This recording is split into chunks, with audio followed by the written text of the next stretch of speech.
नमस्कार दोस्तों, आप सभी का बहुत स्वागत है मेरे चैनल पर। सभी को जय श्री राम। तो आप सावन शुरू होने वाले हैं। सावन के महीने में भोलेनाथ के प्यारे प्यारे भजन सुने जाते हैं। तो भोलेनाथ का एक बहुत प्यारा भजन सुना रही हूँ, तो भाव से सुनिएगा। प्यारे प्यारे कमेंट करके ज़रूर बताएं आपको भजन कैसा लगा। भोले भोले भंडारी की जय, गौरा मैया की जय, हर हर महादेव।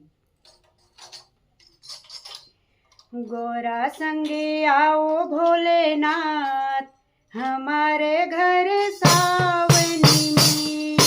गौरा संगे आओ भोलेनाथ हमारे घर सावनी में। गौरा संगे आओ भोलेनाथ हमारे घर सावनी में। हमारे घर सावन में, हमारे घर सावनी में, हमारे घर सावन में, हमारे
भोले भंडारी की जय हो, गौरा मैया की जय हो, हर हर महादेव।